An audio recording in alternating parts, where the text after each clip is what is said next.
आज हमारे साथ चूंकि मौजूद हैं डॉक्टर साहब भी, और बात करेंगे हम डॉक्टर साहब से, डॉक्टर मुजाहिद इकबाल से, और जानेंगे सबसे पहले कि जो चोलिस्तान यूनिवर्सिटी है वो क्या है। आइए मेरे साथ रहिएगा, क्योंकि आज हम बात करने जा रहे हैं डॉक्टर मुजाहिद इकबाल से। अस्सलाम वालेकुम सर।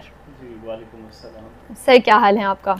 मैं बिल्कुल ठीक, आप सुनाइए, आप कैसी हैं? बहुत मैं बिल्कुल ठीक ठाक हूँ, और सबसे पहले मैं आप सबका, आपकी टीम का, इन तलबा का, सबका शुक्रिया अदा करना चाहती हूँ कि आप लोगों ने वक्त निकाला और आप यहाँ पे आए, आपने विज़िट किया।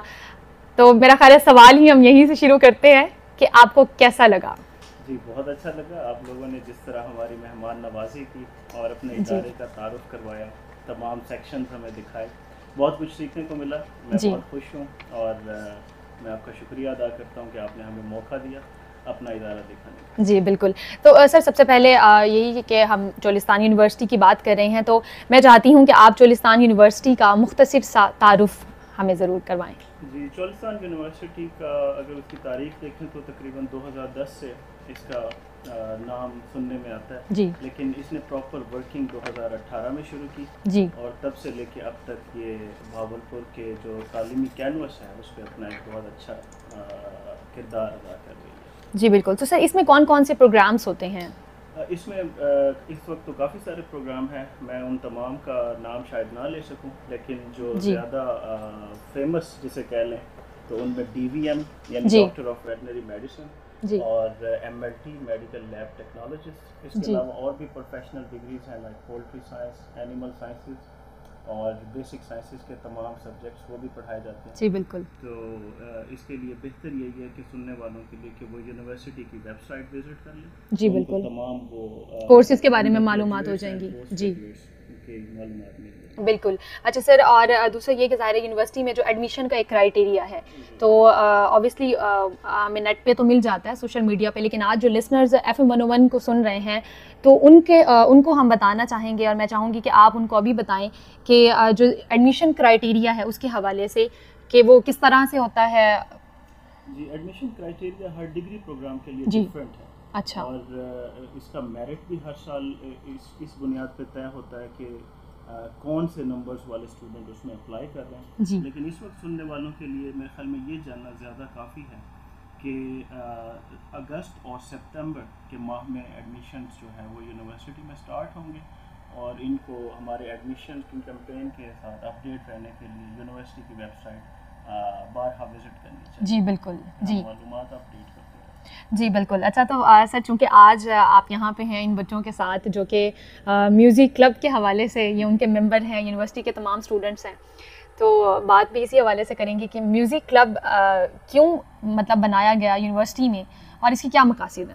जी, यूनिवर्सिटीज़ में पढ़ाई के साथ साथ आपको पता है एक्स्ट्रा करिकुलर एक्टिविटीज़ पे भी काम किया जाता है ताकि ये सिर्फ स्ट्रेसफुल इन्वायरमेंट में ना रहें, और इस हवाले से हमारी जो लीडरशिप है वो बहुत ही लिटरेचर और आर्ट से जो है वो मोहब्बत रखने वाली है। तो उन्हीं के जो विजन है उनके मुताबिक डिफरेंट सोसाइटीज़ का क़याम अमल में लाया गया और म्यूज़िक क्लब उसमें एक बहुत ही अपना पॉजिटिव और मुस्बत किरदार अदा कर रहे हैं। इसके मकासद यही है कि स्टूडेंट्स की जो स्किल्स हैं, सिंगिंग स्किल्स और मैनेजमेंट स्किल्स, उनको निखारा जाए और इनको एक ऐसा प्लेटफॉर्म दिया जाए जहाँ से ये पढ़ाई के साथ साथ अपनी किरदार की जो है वो उसको निखार सके। बिल्कुल।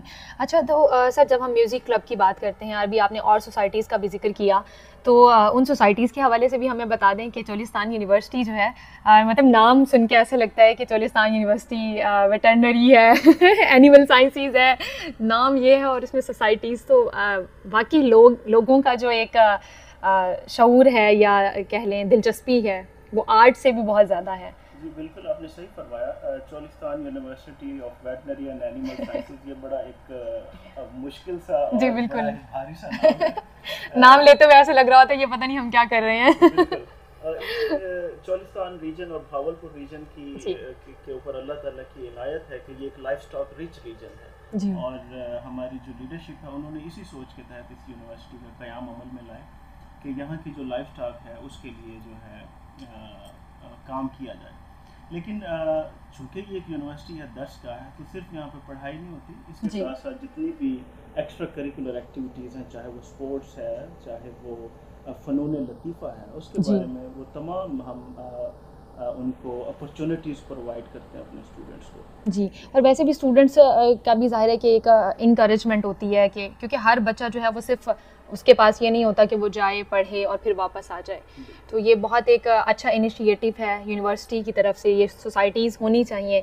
तो इन स्टूडेंट्स का क्या किरदार होता है फिर ये क्लासेस के बाद मतलब इस क्लब का हिस्सा बनते हैं या किस तरह से, इस हवाले से बताइएगा। क्लासेस के बाद तो इसका हिस्सा नहीं बनते, ये 24 और 7 जिसे कहते हैं, 24/7 इस क्लब का हिस्सा है। यानी मैं इनसे शाम के वक्त भी राब्ते में होता हूँ और ड्यूरिंग क्लासेस भी। ये डिपेंड करता है कि हम कोई इवेंट ऑर्गेनाइज करने जा रहे हैं या कोई एक्टिविटी करने जा रहे हैं। इसके लिए कोई मखसूस वक्त नहीं है, लेकिन जिस वक्त भी मैंने इनको बुलाया है या इनसे कोई काम लेना चाहा है, ये दौड़े चले। और एक अच्छे स्टूडेंट की मैं ये समझती हूँ, क्योंकि पढ़ना, टॉप करना ये एक और बातें और चीज़ें हो जाती हैं। एक अच्छे स्टूडेंट की जब अगर मैं क्वालिटीज़ बताऊँ तो मैं पहली क्वालिटी यही बताऊँगी कि अपने उस्ताद के कहने पर वो बस दौड़ा चला है, भागा चला है।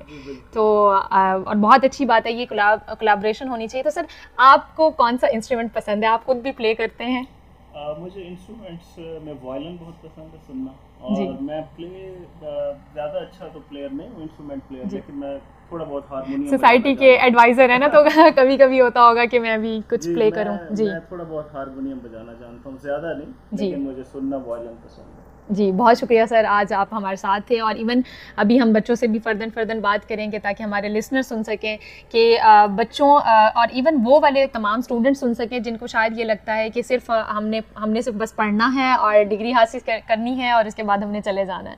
तो कितना ज़्यादा ज़रूरी है इवन आज के दौर में कि एक इंसान जो एक स्टूडेंट है वो एक वक्त में पढ़ भी रहा है और इसके साथ साथ दूसरी एक्टिविटीज़ भी कर रहा है, तो कितना ज़्यादा उसके लिए खुद के लिए ज़रूरी है, क्योंकि ये तो बेसिकली एक कैथारसिस है। जब हम म्यूज़िक की बात करते हैं, जब हम किसी भी फ़नून की बात करते हैं, तो इस हवाले से आप क्या कहना चाहेंगे कि बच्चों का क्या रुझान और इनके पेरेंट्स का क्या रुझान है इस तरफ? इस हवाले से मैं कदरे मायूस भी हूँ कि स्टूडेंट्स आजकल सिर्फ और सिर्फ यही समझते हैं कि कामयाबी की ज़मानत जो है वो सिर्फ शायद किताबों में पढ़ी। जी, उन्हें चेहरों को भी पढ़ना चाहिए, उन्हें माशरे को भी देखना चाहिए, और ये जो फ़नून लतीफ़ा है इसको भी अंडरस्टैंड करना चाहिए। ये कैसे हो सकता है कि एक इंसान हो और उसे लिटरेचर से और अदब से मोहब्बत ना हो? जी बिल्कुल। तो हमने चूँकि अपना सोसाइटी का मिनहसुल कौम रवैया ऐसा बना दिया है कि जो ज़रा सख्त है और हमारी एक्सपेक्टेशंस मार्क्स के हवाले से बढ़ जाती हैं। बिल्कुल, तो मेरा उनके लिए यही पैगाम है कि पढ़ाई के साथ साथ आपको अपनी दूसरी जो एक्टिविटीज़ हैं, एक्स्ट्रा करिकुलर एक्टिविटीज़, उन पर भी तवज्जो देनी चाहिए। बिल्कुल। और पेरेंट्स जिन स्टूडेंट्स को मैं जानता हूँ उनके वालिदैन बहुत सपोर्टिव हैं और उन्होंने हमेशा हमें सराहा।